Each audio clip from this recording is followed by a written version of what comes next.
ध्यायतो विश्वान् पुंसः संगतेषुपजायते संगाद् संजायते कामः कामात् क्रोध विजायते। इंद्रिय विषयों का चिंतन करते हुए मनुष्य की उनमें आसक्ति उत्पन्न हो जाती है और ऐसी आसक्ति से काम उत्पन्न होता है और फिर काम से क्रोध प्रकट होता है। जो मनुष्य कृष्ण भावना भावित नहीं है उसमें इंद्रिय विषयों के चिंतन से भौतिक इच्छाएं उत्पन्न होती हैं। इंद्रियों को किसी न किसी कार्य में लगे रहना चाहिए और यदि वे भगवान की दिव्य प्रेमा भक्ति में नहीं लगी रहेंगी तो वे निश्चय ही भौतिकतावाद में लगन लगाएंगी।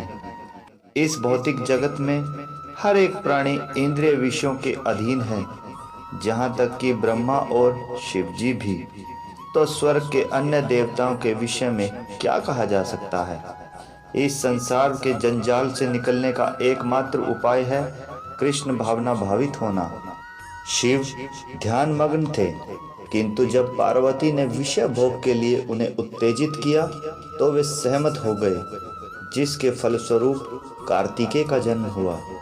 इसी प्रकार तरुण भगवत भक्त हरिदास ठाकुर को माया देवी के अवतार ने मोहित करने का प्रयास किया, किंतु विशुद्ध कृष्ण भक्ति के कारण वे इस कसौटी में खरे उतरे। जैसा कि यामुनाचार्य के उपयुक्त श्लोक में बताया जा चुका है, भगवान का एकनिष्ठ भक्त भगवान की संगति के आध्यात्मिक सुख का आस्वादन करने के कारण समस्त भौतिक इंद्रिय सुख को त्याग देता है।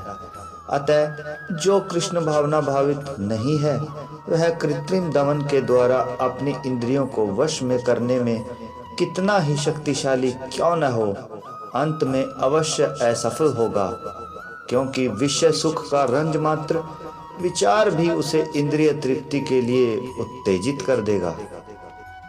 यदि कोई मनुष्य सभी प्रकार की धन संपदा, ऐश्वर्य और संसार के इंद्रिय भोग विलास भी प्राप्त कर ले तो भी उसकी कामनाओं की तुष्टि नहीं होगी। इसलिए इसे दुखों का कारण मानते हुए बुद्धिमान पुरुष को कामनाओं का त्याग करना चाहिए। इसका दूसरा पहलू यह है कि यदि कामनाओं की तुष्टि में कोई बाधा उत्पन्न होती है तब क्या होगा। इससे क्रोध की ज्वाला और अधिक भड़कती है। मन में यह ध्यान रखें कि क्रोध अपने आप उत्पन्न नहीं होता, यह इच्छाओं की पूर्ति में बाधा आने से उत्पन्न होता है। इस प्रकार हम देखते हैं कि इंद्रियों के विषयों के सुख का थोड़ा सा भी चिंतन हमें लोभ और क्रोध दो प्रकार के मनोविकारों की ओर धकेलता है। अगले श्लोक में श्री कृष्ण इसी कड़ी को जारी रखते हुए इससे अधिक सरल ढंग से व्यक्त करेंगे और क्रोध के दुष्परिणामों की व्याख्या करेंगे।